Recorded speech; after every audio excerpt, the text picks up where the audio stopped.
Well, greetings and salutations, everybody. Welcome to my YouTube channel. My name is John Campea, and this is a companion video. What are companion videos? Well, I'm awfully glad that you asked. See, every day on the John Campea Show, Monday through Friday, we take the second half of the show to take your live comments and questions that you guys sent in. However, we usually don't have enough time to get through all the live comments and questions that get sent, but I want to make sure you guys don't have to wait too long to get those answered, so we gather up those unused questions and we address them here on companion videos. So let's not waste any time and get right to it. Oh, I'll give you a little bit of an announcement here. You guys will be the first ones to hear this. So this Wednesday, we're recording this on Monday night, but this Wednesday is going to be kind of a special John Campea Show because it's going to be me and Robert Meyer Burnett, but we're also going to be joined by Greg Alba of The Real Rejects. You know, I've had Greg on the show before. It's been a while though. So he and I were talking. I was like, it's been a while since he's been on the show. So he's going to come and join us on the show on Wednesday. I'm really looking forward to that.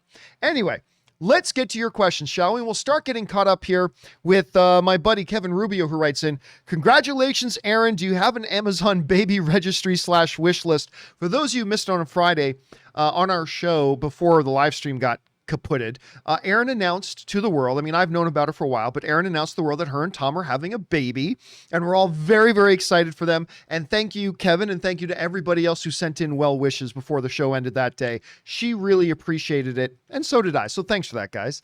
All right, next up. My Comic Planet writes, one of two. After watching the amazing character arc for Loki, becoming the best version of himself, what do you think Kevin Feige will do with his character going forward? Personally, I would hate to see all this growth from him only to have him go back to being an asshole. LOL. But at the same time, this new Loki from the show is a very different person now from the Loki we've seen in the past movies. Do you see this being a challenge for Feige to address? I don't think it's going to be that big of a challenge. It's just, remember, a lot of his characters have evolved and changed over time. And remember, really, the Loki that we're at now is not too far off from the Loki that we left off with in Infinity War. Remember, Loki had come full circle. The difference between the Loki show and Loki's progression through the movies is that it took Loki many movies and many years to go from where he was when we met him in the first Thor movie to finally where he was willing to self-sacrifice to try to save his brother in Infinity War. In the Loki series, they took that Loki and gave him a different path, and that kind of accelerated that character evolution.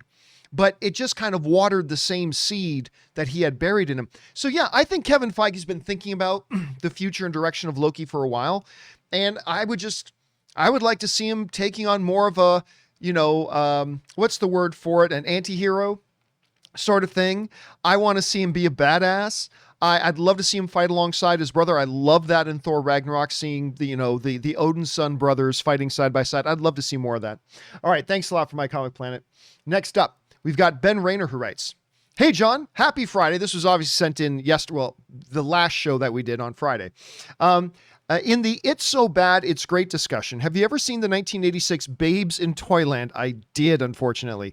With Drew Barrymore and Keanu Reeves. It's insane that Pat Morita, of course, Mr. Miyagi from the Karate Kid movies, even has a small part in it as the toy maker. Curious if you've seen it and thoughts. I did see it ages ago. Like, I was a teenager when I saw it. It's terrible. It's really bad. But it's also a remake. I don't know if you knew that. It's a remake of like a 1960, I think, Babes in Toyland that follows the same basic principle. Here's the interesting thing about the one that they did in the 1980s. It was directed by, not Richard Donner, Clive Donner. It was directed by Clive Donner, who he directed a lot of TV. The only notable thing other than the Babes in Toyland that I can remember him directing was the Nude Bomb, the Get Smart, Maxwell Smart movie, where literally the point of the movie was a evil maniac has a bomb that if he detonates, it'll destroy all the clothes in the world. Hence this called the Nude Bomb. But anyway, yes, the movie was truly bad. Not so bad it's good. I think it was just straight bad. But if you thought it was so bad it's good, that's good. All right, next up. Thanks for sending that in, Ben. Next up, I hope this won't, Yaz writes in, I hope this won't become the new It's the X-Men theory, but I found it suspicious there was no villain in the Eternals trailer. Over under 30% on Kang or his repercussions being the reason the Eternals are revealing themselves now. It's a possibility. I would probably set it more at like 15% rather than 30. And I don't really think it's all that odd that we don't see who a villain is yet. Remember, really, we've only had the one full trailer, and this is still a movie that's a bit off. I expect we're going to be getting another trailer within the next few weeks, but I didn't really find it to be all that suspicious. I don't see Kang fitting into the Eternals, to be honest with you. But again, I'll give it a 15% chance. 15% chance, and I think it's going to, my guess is, and it's only a guess, I have no insider information, my guess is it's going to be a brand new villain. But possible that it's Kang? It's possible. I don't think likely, but possible. Let's keep our eyes on it. Thanks for that, Yaz. Next up, we got Godzilla 200 writes, "Hey, John and Rob, yet again. I'm giving another shout out to another good 90s movie, A Time to Kill." That's a good legal drama. I'm a sucker for the legal drama stuff. With its great cast, Matthew McConaughey, Samuel L. Jackson, Sandra Bullock, Kevin Spacey, Donald and Kiefer Sutherland. Matt's final courtroom speech is great. I am truly a sucker for courtroom dramas, and I honestly feel like we need more of them. And I know a lot of people do. I mean, that's the reason why things like Law and Order and the 15 other spin-offs they have can be so popular. I am a sucker for the legal dramas. Always have been, always will be. And that was a good one, Godzilla. Thanks for giving that one a shout out, man. All right, next up, Steven writes, "Hey, John, Robert answered this, but I wanted to hear your thoughts too. I'm sure you've been asked this before, but what are your thoughts on the Loki score? I have been asked that many times. It's easily in my top 3 favorite scores in the MCU and thought it really elevated the show. I really loved it. I thought the music was really quite good. As a matter of fact, I've always thought that the score, traditionally, for the first like 10 years, I always felt like the score in the Marvel movies had been one of the weaknesses. And honestly, I think one of the things that the DC movies always had up on the MCU is I've always thought they had better scores. But in recent years, especially like with WandaVision, the music in all 3 of the shows, WandaVision, Falcon Winter Soldier, and Loki, I thought have been very good, like really good. And even a couple of the movies, you've seen that they have been elevating their game. So yeah, I really did quite like the music in Loki. Thanks for asking, man. All right, next up, a man nicknamed Pooh Bear writes, "Hello, Gio and Rob." Obviously, Rob's not here right now. Let's see, the 18th, that was yesterday, marks the 35th anniversary of one of my favorite movies ever, Aliens. It's my second favorite action movie of all time. After the first one scared me shitless, the one was, let me try this again. After the first one scared me shitless, the first Alien, the one was the action flick. You probably meant this one. This one was the action flick I never knew I needed. Still holds up to, what are your thoughts on this film? I think it's my second favorite action film of all time. My favorite action film of all time, you'd only know if you heard me say it because you'd never actually guess, but is the Arnold Schwarzenegger True Lies. It's my all-time favorite action film. True Lies is everything a great action film should be. With the right mixture of humor, bravado, action. It's the perfect action film. I love it. Aliens is probably my second favorite one. It's everything. It's a horror, it's action, it's exciting, it's funny where it needs to be. I mean, Bill Paxton was awesome in it. It's fantastic. I absolutely love that movie, man. All right, next up, Ryan Lohner writes, "Tim Burton watches the reaction to the Loki ending. Oh, sure, you all love this ending now, but when I did it in Planet of the Apes, well, he did something a little bit different. I mean, he replaced the Abraham Lincoln statue. That's a little bit different than a statue in the Time Variance Authority. Little bit different, but I do see the connection there, Ryan. Next up, Nathan writes, one of 6. Okay, here we go. Buckle in. Nathan writes, "Hey, John. Last week, I made my triumphant return to the theaters after 16 months. That's awesome, man. To see Black Widow, and I loved it. I honestly forgot just how good it felt to watch a movie in theaters. Also, prior to the trailer starting, they played the video that Marvel put out a few months ago to get the fans excited to return to the theaters with the great voiceover from Stanley. I remember that. That's great. When they played that, I may or may not have gotten emotional. After all of the TV shows and movies that we've gotten and are still getting this year, it's hard to think we as fans are actually being given this embarrassment of riches that Marvel has coming in 2021. Yes, John, the term I would use to describe the insane number of Marvel projects we are getting this year is an embarrassment of riches, which is one of Rob's key phrases there. Also, I personally think that regardless of how people feel about the projects we've been given this year, we, the fans, need to give the cast and crew a collective round of applause for working on these projects in the middle of the pandemic to finish them or more or less on schedule when they would have been totally justified to wait until everything blows over to resume production. While things are getting a lot better than they were, things are not back to normal yet, and there are still projects in production. They are doing it for us, the fans. Thank you, John, for helping me get excited to go back to the movies. Well, Nathan, I hate to be that guy and rain on this very joyous message you just put out. But make no mistake, are they doing it for the fans? Partially, yes. They're also doing it for the fans' money. Make no mistake about that either. Doing it for the fans? Sure. I'm sure there's a part of the motivation for that. I'm sure that is part of Kevin Feige's thinking and a part of Bob Chapek's thinking and Alan Horn's thinking and all the big people. But make no mistake, they're also doing it because they think it's good for them. I mean, let's not over-romanticize these big corporations. So I like to think it's a little bit of the mixture of both. And it is crazy. When you look at 2021 and 2022, I mean, just Marvel alone, the stuff we are getting this year, we've already had 3. Well, now with Black Widow, 4, but we already had 3 big series and now a major movie release. We've still got several coming. We got Spider-Man, we've got we got the Eternals, and we've got what's the other one? Why am I freezing on what the other one is? Shang-Chi. So we still have 3 full motion pictures coming all this year. It's crazy. And then 2022, it's still as crazy, but in 2022, it's not just Marvel, it's also DC's got a big number of projects coming out too. So it is, for those of us who are fans of the comic book genre, it is an embarrassment of riches. It really is. Anyway, thanks for sharing that, Nathan. I really appreciate that, man. Next up, Min Tran writes, finally sat down to rank all the MCU, and wow, you're right about Black Widow. In the 24 MCU films, Black Widow came in at number 13, right in the middle. Yeah, that's what I said about, listen, I like Black Widow. I didn't love it. You know, for me, it's a middling MCU film. Now, a middling MCU film is still better than a lot of other movies. So I quite enjoyed Black Widow. I would personally probably have it even lower than 13. I probably would have it like in the 15 to 19 range, maybe even like 16 to 20 range, but even that is all good movies. Like, I honestly think there's like 2 movies the MCU has made that aren't good, that are poor movies. Thor the Dark World, and Iron Man 2. I honestly think those are the only ones that are just straight up not good. All the rest of them are minimum good to great to unbelievable. Like, so coming in even on that place on that list is still not bad. It's still not bad. But I'm glad you have it as high as 13, man. All right, next up.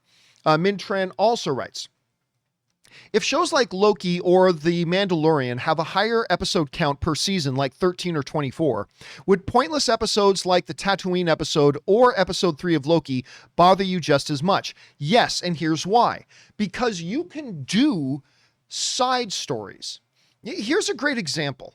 And I like to use Supernatural as a good example. You guys know I'm a big fan of Supernatural. But when that show was on, like that show had 22, 23, 24 episodes a year. And of course, not every episode would be following the main story. A couple of times a season, they would have like side episodes or throwaway episodes, right? But they always did something fun with those episodes. Whether it was, you know, Sam and Dean caught in a sitcom universe, pocket universe, or one of the greatest episodes of television ever, Scooby Natural, where the Supernatural boys, you know, Sam, Dean, Castiel, all got trapped in a Scooby-Doo cartoon, and they had to solve a mystery with the Mystery Gang. One of the greatest episodes of TV ever. You can do those episodes, but you can still put heart and love into them and make them something really interesting and fun. There's just no excuse for like the Tatooine episode of Mandalorian wasn't just, look, a lot of Mandalorian episodes are individual isolated adventures that have aspects that feed into the larger mission, right? Like, okay, I've got to get from here to here, but to get to here, I have to do this one little quest for this guy to get me something. Getting that something gets me this other thing, but I have to do this other quest now for somebody else to get the next piece of the puzzle. So every episode was its own like little standalone adventure story with that played in bit by bit to the larger overarching thing. The Tatooine episode was just a bad episode of just like the whole point of it was just, look, everybody, it's the cantina from Star Wars. Remember that cantina? Ooh, aren't you having fun? Like there was nothing else redeemable about that episode. It just sucked. The one good thing about it was that it kind of introduced us to Ming-Na Wen's character, which that was great because I've gone on to really like her. Or episode 3 of Loki.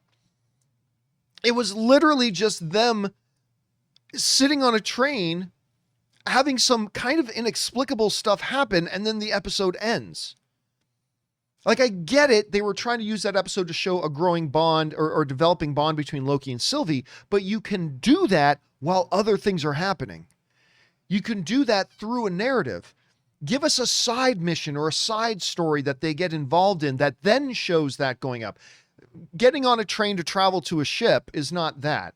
So you can have, and I expect there to be, side episodes. Absolutely. Just put heart and love and passion into those and make them as standalone pieces of content engaging and fun. You know, it's never acceptable when you're asking somebody to tune in and spend an hour of their time to watch your product. It's never acceptable to just hand them something you didn't think you needed to put much effort into. You know, it's just not right. So anyway, that's kind of my take on that. All right, next up. Ryan Lohner writes, if I'd been a WB exec in 1993, I totally also would have said, have you seen The Lost Boys, Flatliners, and Falling Down? This Joel Schumacher guy, he seems like the perfect person for Batman movies. Hindsight is 2020 after all. No, you're exactly right. And listen, that comes up all the time, Ryan, and I'm really glad you think along those terms. Because a lot of people second guess decisions after the fact. But when you go back and say, look, you can see why this decision that this studio or this director or whatever made before it got executed made perfect sense. It made perfect sense. But sometimes in life, you can do everything right and still have it not work out. That's a lesson they don't teach kids, and I think they should. In life, you can do everything the right way, and it still may not work out. A great analogy for this, to me, life can be all summed up in poker terms, but you get dealt pocket aces and somebody, goes all in. The right decision is to call. You got the best hand in poker. You call all in. But guess what? Even though you have the best starting hand, once, the flop comes and the turn and the river hits, by the time the river hits, you may no longer have the best hand. It was the right decision to call all in when you got pocket aces. But that doesn't mean you're going to win. You'll probably win. If you do all the right things, you will, more times than not, it will work out. But it won't always. And I think Joel Schumacher is a great example of that. So that's well put, Ryan. That's well put. All right, next up. He who walks behind T Counter writes, hey, John, love your shows. Thank you so much, man. My dream pitch crew from It's Always Sunny in Philadelphia, plus Kevin Hart and Terry Crews, to do a remake/reboot of Police Academy 1 and 2. I love those movies. It would be so funny. Dennis Mahoney, Charlie Zed, Terry Hightower, Mac Tackleberry, and so on. Man, listen, first of all, I wouldn't care for that. I think that's too novelty thing. I mean, if you want to take one or two members of Always Sunny and do a Police Academy movie, that's cool. But I think just taking a whole cast, I don't think that works. But that said, Police Academy. I still remember I watched that as a kid and thought it was the raunchiest, dirtiest thing I had ever seen. And it's pretty risque. But man, I love those movies. Who is the lead character? Mahoney? Mahoney! I love those movies. I think they're great. Of course, they fell completely off the rails after number 2. And some think number 2 was pushing it, but then they did like 3, 4, 5, 6, 17, 25, 31. At some point, even Wayne Gretzky's wife was in one of them, if I remember correctly. Anyway, yes, I love the Police Academy movies. And I think at some point they should I think they should reboot them. I really do. I love those movies completely. All right, thanks for sharing that, man. All right, next up. Suthius writes, Marvel's recent projects have had female directors. Skoglund for Falcon the Winter Soldier, or Skoglund, I should say, for Falcon the Winter Soldier, Shortland for Black Widow, and Heron for Loki. I think Marvel hiring more female filmmakers is great. I'm curious, which do you think did the best with their respective project? I'm going to say this. I actually think Shortland with Black Widow did, because I think Black Widow was also the tallest order. It had the most pressure. You're dealing with a non-superpowered character that has already died in the cinematic universe.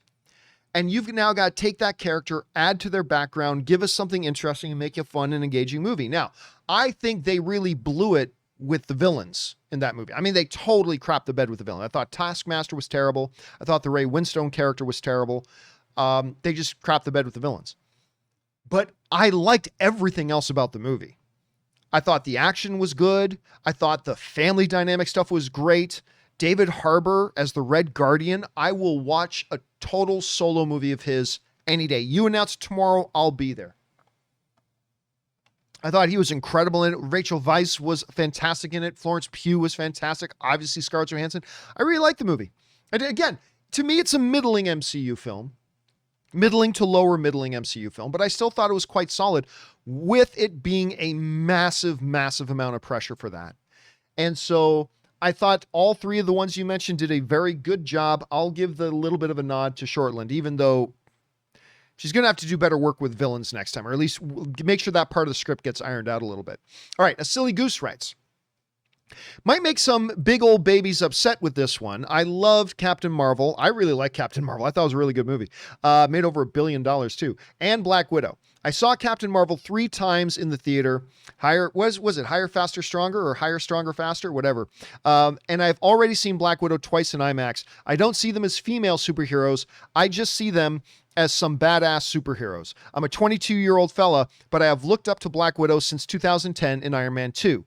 That being said, John, if you ever catch me complaining about a character's gender, go ahead and bonk me on the noggin real hard. Thanks. Yeah, listen, the funny thing is, to me, it's embarrassingly and painfully obvious when people complain about an agenda when it comes to like female-led movies. What is embarrassingly obvious is they're the ones with the agenda. You just can't stand that they're doing this. I mean, it's so funny. Again, I had the same debate with somebody the other day about, oh, Marvel's just doing all women stuff. Well, okay, wait a minute. How come you do realize that the MCU for over 10 years, in the first like 23 movies, they only had one, like before Black Widow, out of the 23 movies, they only had one out of 23 that had a female lead. Like, you do realize that, right? Like 1 out of 23. Out of 23 films, only 2 of them didn't have white male leads. All the rest of them had white male leads. And then in that, you had Captain Marvel and you had Black Panther. So now, when they start making up for that disparity, and they start making a couple of more, I mean, yeah, we're still getting Loki, and yes, we're getting, other stuff, but now that they're actually, making up for a little bit of that disparity, everyone's like, oh, Marvel's just all trying to be, blah, blah. It's like, wait a minute. By that logic, Marvel had a totally anti-female, anti-black, anti-everything agenda, because 21 out of the 23 films they did was all white male leads. And now that they've done a couple that don't, you're saying that they hate men? It's like, it's just the stupidity and the political agenda that people try to bring into these situations, to me, is just confounding, but whatever. Okay, next up. Adam S. writes, hey, John, if the MPA allows one F-bomb in a PG-13 movie, then how did The Martian get away with 2 and not get an R rating? Keep up the great work and have a wonderful day. If I'm not mistaken, I think you can do 2. I think you can do 2. And then I also think about how I think the MPA takes into consideration how it's said and where it's said. And was The Martian rated PG-13? Let me just look at this. What MPA did The Martian get? Let me just look this up. Okay, no, it did get a PG-13. Yeah, so, but yeah, I do believe you can do more than one. I think there for a while it was believed it was one. Then I think you found out it was two. But like I think depending on how it's said, the MPA will take into consideration how it's said. Was it jovial? Was it done innocently? Like, was it done? You know, I think they take all these things into consideration. Whereas if somebody drops an F-bomb and says, I'm going to F your mother tonight. Well, that one may be enough to get an R rating, right? So I think there's a little bit of art. It's not an exact science with the MPA ratings. I think there's a little bit of art in there, and they're not always consistent, to be honest. But I think you can get away with one depending on how it's used. Anyway, thanks for asking, Adam. Next up, Netflix movies suck. They certainly, with a few exceptions. There are a few exceptions, but generally, yes, they do. Have you seen Gunpowder Milkshake? I have. We talked about it on the show this morning. Netflix continues their track record of crap movies. What a disappointment. Give this one a hard pass. One of the worst movies of 2021. I will say this for Gunpowder Milkshake. The second half of the movie starts to pick up. The action gets... There's an action scene in the first half of the movie that is like bad. It's like you're watching, it's like, this looks bad. Like this action is not convincing. The action set pieces they did then in the second half of the movie, it did start to pick up and start getting a little bit tighter. And the dialogue started to get a little bit better, but yeah, overall, it's, I don't know that I'd call it the worst of 2021. No, I know I wouldn't call it the worst of 2021. There are worse, Fast 9, and there are worse than that probably, but, it was unfortunate. Karen Gillan, I was really looking forward to it. I thought the trailers were great. It has an amazing cast. But yeah, I ended up being really disappointed with it. And again, Netflix continues its track record. Amazing series, generally shit the bed whenever they try to make original movies. Anyway, all right, next up. We got Brazilian dude who writes, one of two. Hey, John. You mentioned the other day that you believe the multiverse storyline will end before the introduction of the Fantastic Four, as Feige planned Loki's storyline before the Fox acquisition. However, according to James Gunn in 2015, Kang was owned. Okay, Rob and I talked about this the other day. Kang was owned by Fox. He is a Fantastic Four villain. Not exactly. He's not. Anyway, the Loki season finale features the first MCU character previously owned by Fox, according to Slash Film. Did Feige change his 5-year plan? Maybe the Fantastic Four are indeed a part of his modified vision. Okay, so this is a big misunderstanding. So yes, back in 2015, and Rob and I talked about this a while ago, like before Loki ever came out. And then I also think we talked about it back in the AMC days. Anyway, James Gunn at one point in 2015 had come out and said that Kang was actually still owned by Fox. However, what most people forget is not long after that, or sometime after that, it was kind of clarified that, well, it's kind of more like a Quicksilver and Scarlet Witch situation. Disney could, or Marvel could use Kang, but there were certain elements they wouldn't be allowed to reference. Much like Scarlet Witch and Quicksilver could be used in X-Men Age of Ultron, but no mention of mutants or them being mutants, nothing about their parents being, Magneto or anything like that. None of that stuff could be referenced. Much like Fox could use those two characters, but make no mention, obviously, of Avengers or anything like that. So what kind of came out after that was that Kang actually could be used by Marvel. However, there were certain elements of the character that they wouldn't be able to reference. One such thing was the actual introduction. I believe it was the original introduction of Kang. I think was Ramatut. I think his Ramatut persona was one of the first things. Who was the guy who actually raised Apocalypse back in the ancient Egyptian days. So if I remember correctly, it's been a few years. Like I said, it was on a movie talk that we did. Anyway, so it was a character that could be used. So no, listen, Kevin Feige is still human. He may have changed his plans, but the Kang presence doesn't point towards that, because again, they just could use him, but much like Scarlet Witch and whatever, they could only reference certain things. So there's that. To the best of my knowledge, but again, that doesn't automatically mean that Kevin Feige didn't have other plans. So who knows? We'll have to see. For now, I'm just still sticking with what Kevin Feige said. All right, thanks for asking that, man. Next up, Russell Amador writes, "Hey John, we've now covered a couple of." We've now covered a couple of We've Got This Covered hot takes, most recently being the Batman situation. We are always informed, don't trust them, and preach that to my cousin when he sends me this nonsense. Why give them the time of day? This is what they want. Well, here's the thing, Russell. We don't give We Got This Covered. By the way, never, ever, ever read We Got This Covered. And if you ever see somebody sharing a story that comes from We Got This Covered, ignore it. And we do ignore them all the time. We don't cover any of their stories. However, when one of their fake BS stories picks up traction and there are people in the fandom that start to believe it and buy into it, and I start getting a lot of messages from people saying, John, did you hear this? Did you hear this? Did you hear this? Did you hear this? Well, then to me, it's got to be addressed. It has to be addressed at that point. And I think the reason fewer and fewer people now, and I should say the reason more and more people now know that to ignore We Got This Covered is specifically because outlets like mine and others will point out when something starts picking up traction. Guys, listen, it came from We Got This Covered. Ignore it. And now more people now know. Then some time passes, most people ignore it, but then something picks up traction. Then you got to mention again. Listen, guys, this comes from a site that's completely unreliable. Do not listen to them.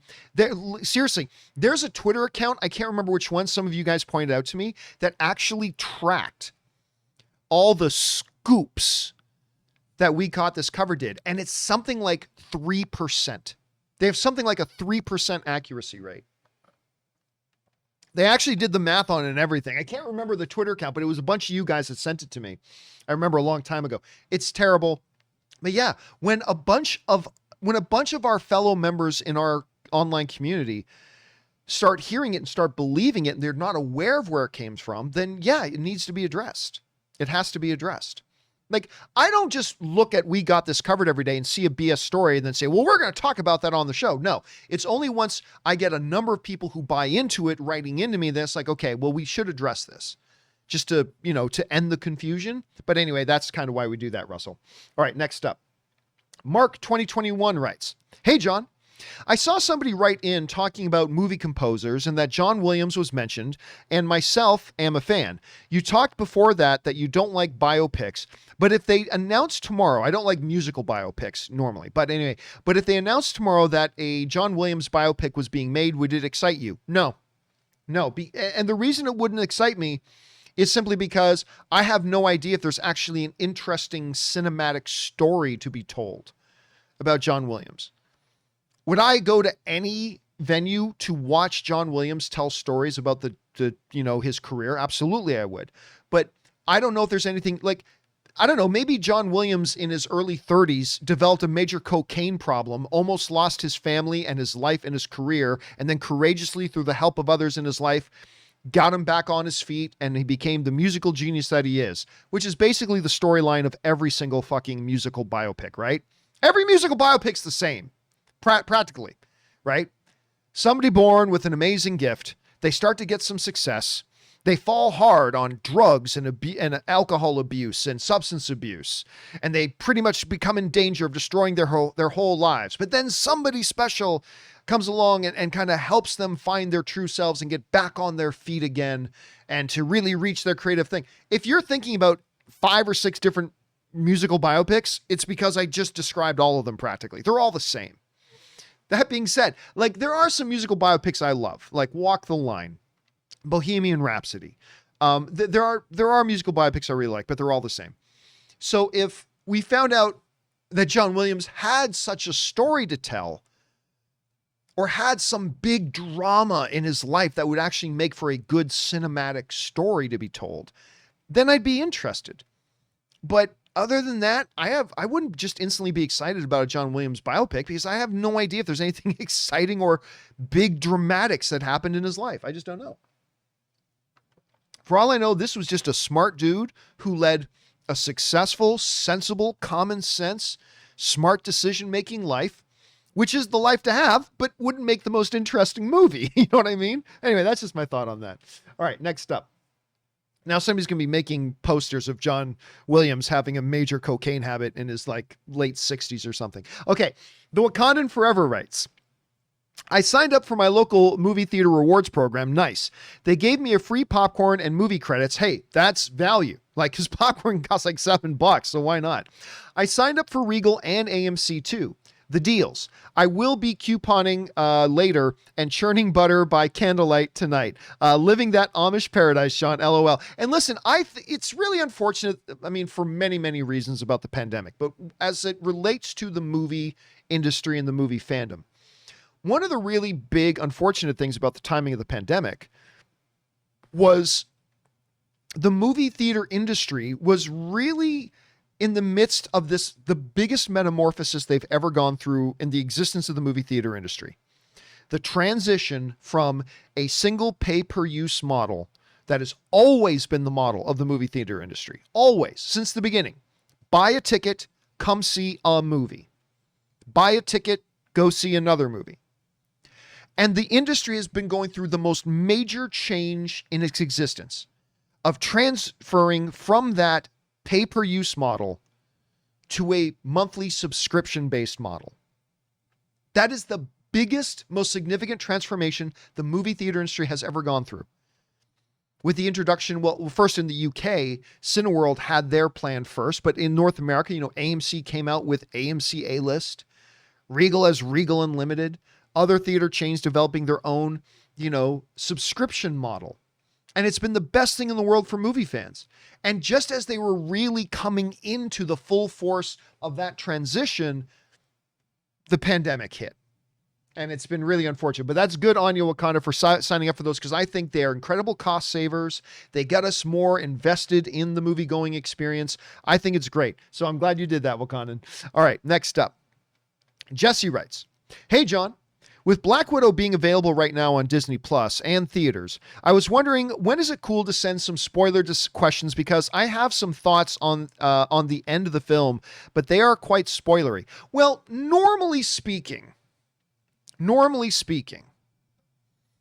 we like to give a few months for open spoiler discussions about theatrically released movies. With big, major blockbusters that everybody's seeing, like an Avengers Endgame, we'll say give it a week. Because after a week, the vast majority of people have already the vast majority of the people who would watch a show like mine have already gone out to watch it. You know what I'm saying? So we'll make some exceptions sometimes. With Black Widow, we're now past its second weekend, and the reality is it's available on TV. You got to pay for it, but it is available on TV. So I would say give it about another week, but I won't give the normal spoiler window because it's not a normal theatrical release. It's available at home, which means if anybody really wants to watch it, they can sit down and watch it. I mean, obviously that doesn't include everybody in the world because Disney Plus is not available everywhere in the world. But yeah, at that point, once the majority of our viewing audience has seen it, then we can start. So I'd say give it another week or so. Just give everybody a little bit more of a chance to watch it, and then maybe feel free to send in some questions after that. All right, thanks for asking, Jesse. Very good of you to ask that before just sending them in. All right, next up, Alan Renshaw writes, Hey, John, someone wrote on your show recently, wrote into your show. Let me try this again. Hi, John. Someone wrote in you show recently wrote into your show about Valentina team being the foil in Avengers 5. Yes, somebody wrote in and asked if this group that Valentina or Elaine has been putting together. I mean, she's got Yelena now, and she's got the faux Captain America, the American U.S. agent. Where are we at now? That Valentina team is being a foil for Avengers 5, and you said the team is not formidable. You add Red Hulk, Ghost, Zemo, Abomination, and Taskmaster to that team, and it's very formidable. No, it's not. That's still a C-list bench team right there, other than Abomination. That's still a C-list bench team. What's Taskmaster going to do against Thor? I mean, Zemo, what's he going to do? What's Zemo going to do against Ant-Man? What's Zemo going to do against Hulk or Doctor Strange or whatever? This is still a C-list bench team. And I don't even think they're bringing in Red Hulk. Now, I'm not saying they're definitely not, because if you just look at the way things are transpiring, it's clear they could, right? So nobody misquote me and say, Campea guaranteed there wouldn't be a Red Hulk. No. I am not saying that. I'm not saying that. I'm leaning towards I don't think there's going to be a Hulk. But when you look at how it's transpiring, it's possible, but I still don't think they will. But yeah, again, look at that list. That's not a Thanos level threat. Like if you're doing Avengers and the last big foil, like you go from Loki and invading alien army to Ultron to Thanos, U.S. agent Baron Zemo and Yelena. Ooh. Yeah, I just don't see that being a global Avengers level threat that is going to pose much of a problem to Avengers. It's got to be something on the level of, I'm not saying it's going to be Kang either, by the way, but it's got to be something on the level of a Kang or the level of a Doctor Doom or the level of a Galactus. It's got to be something that is a truly Avengers level threat. And other than Abomination, I don't see that as being, I mean, that could be a formidable antagonist team for an upcoming series. Sure.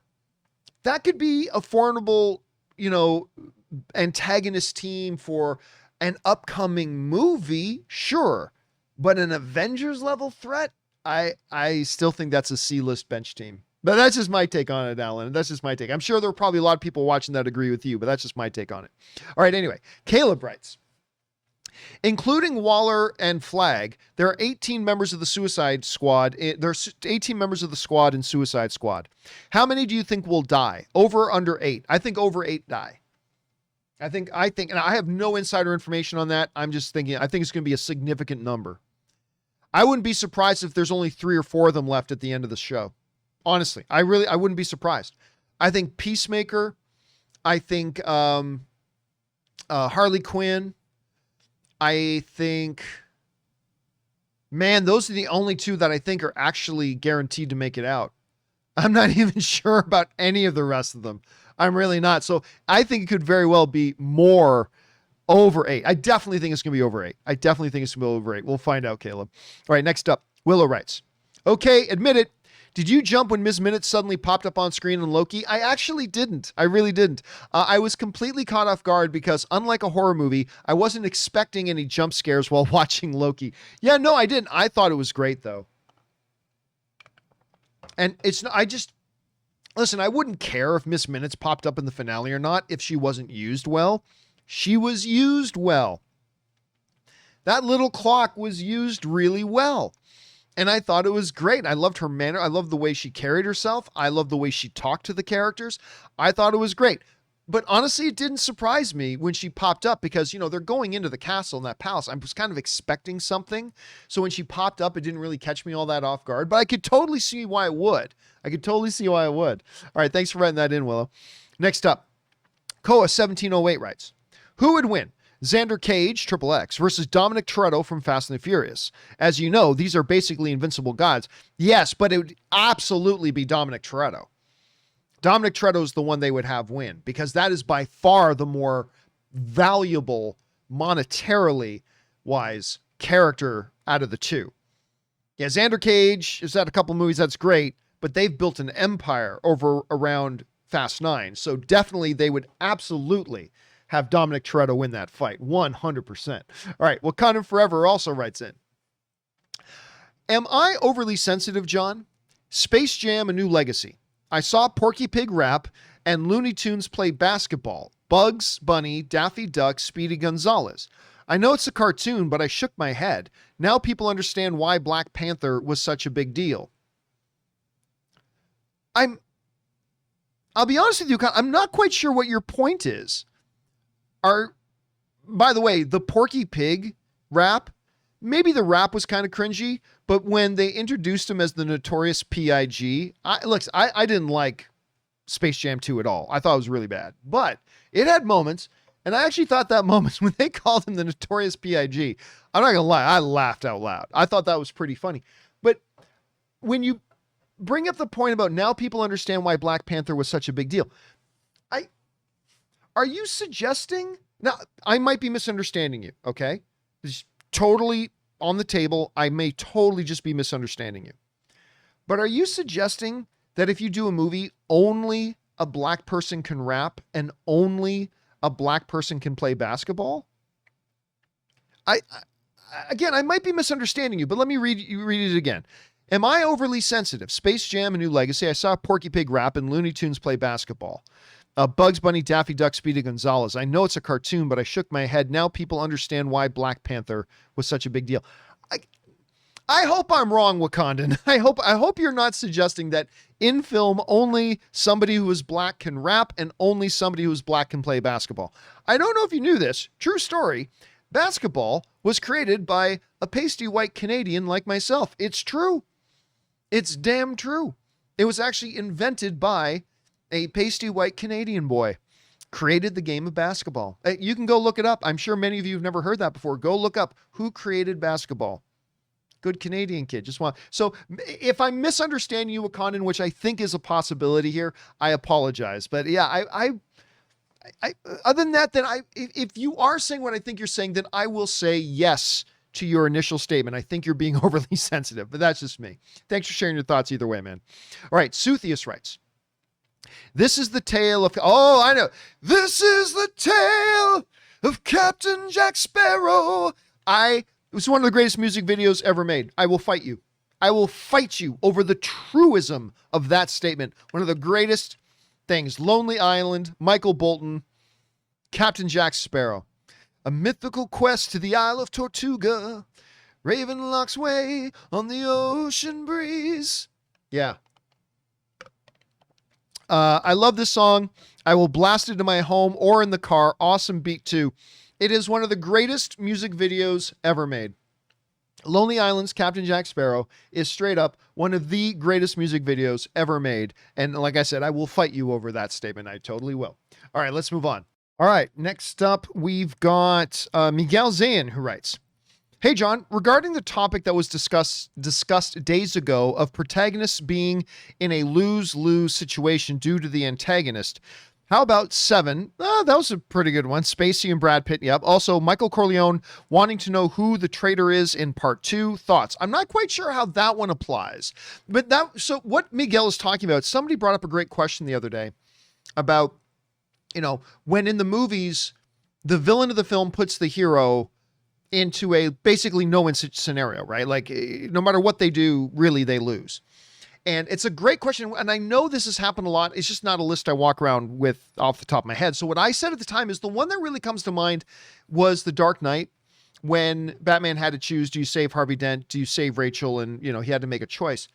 And I mean, that ultimately left him in a position where it was lose-lose. I mean, he was going to lose no matter what. And there have been others like that, and that's a good one.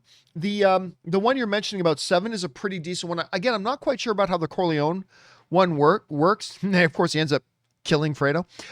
Spoiler alert, he kills Fredo. Anyway, that's a big one. All right, thanks for bringing that up, Miguel. Next up, Crashing Coyote writes, people need to stop assuming Doctor Strange Jr. What if Hot Toys is an anti-electro black gold carbon fiber suit? In the blue thing he shoots out is an electric web, not magic. Spidey has anti-electro suits in the books and games, and normal webs don't phase Electro in Spider-Man 2. Okay, yes.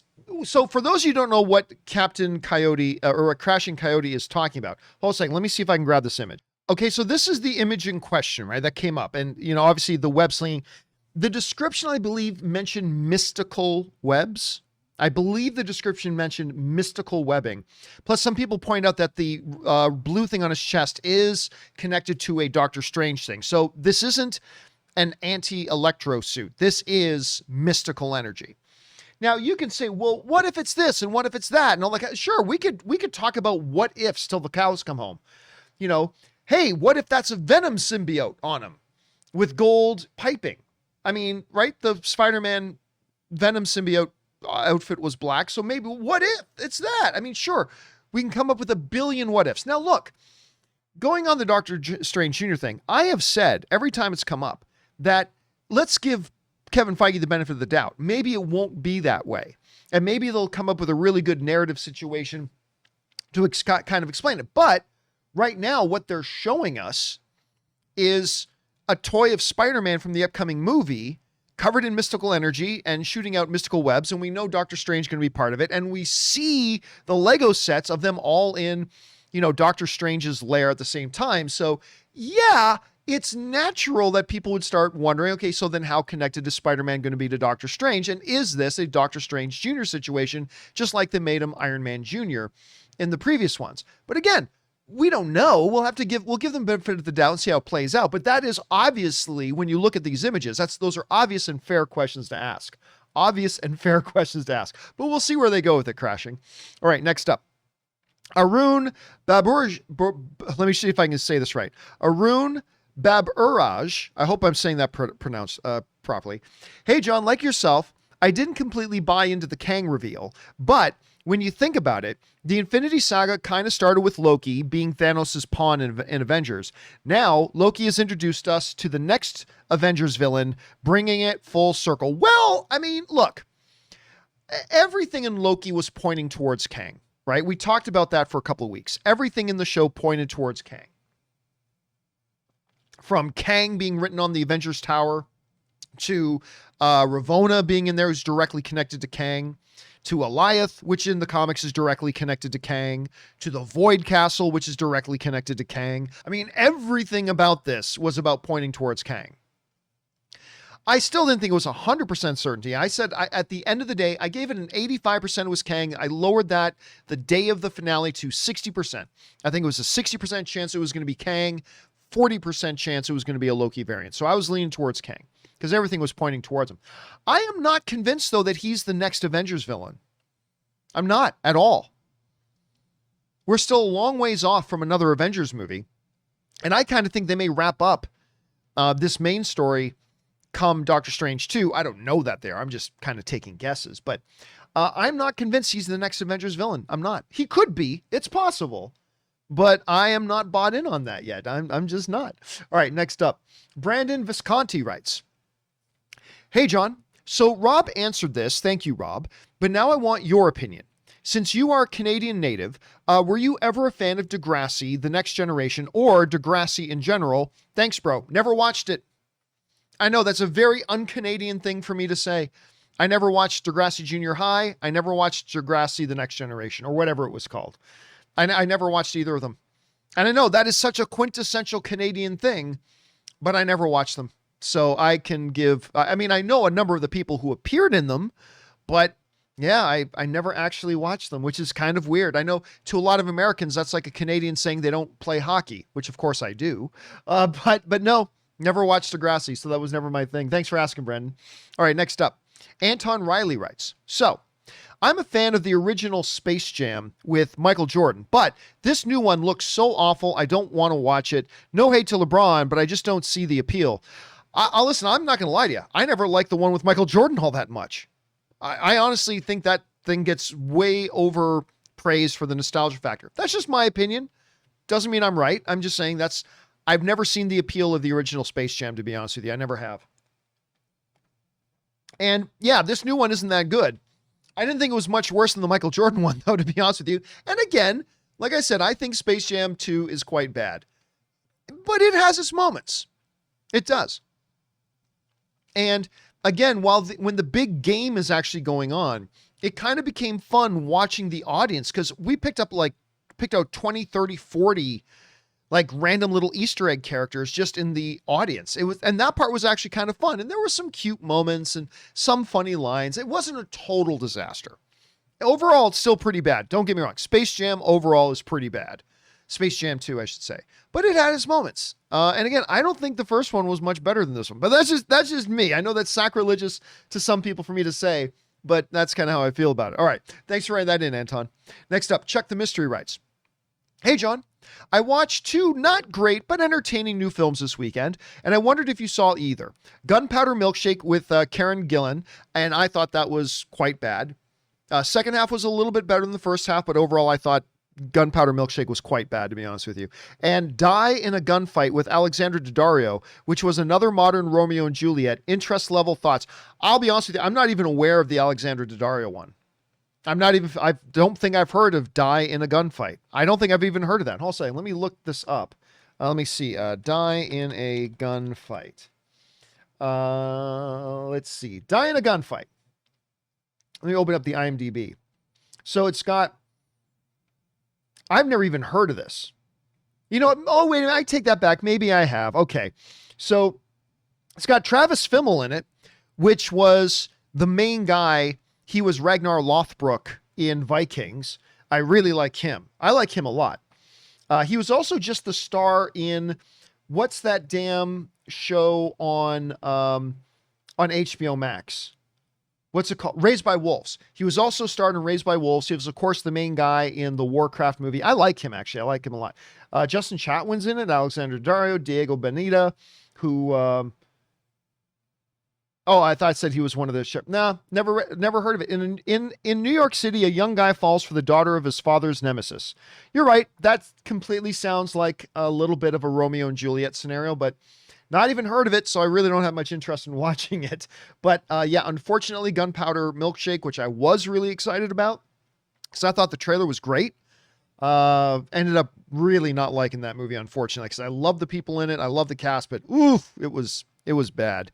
Anyway, next up, Doug Tarnovian, who writes, "I'm not saying much, but after all, I'm saying this. Peacemaker needs to fight Black Adam in a future DC film. Just kidding.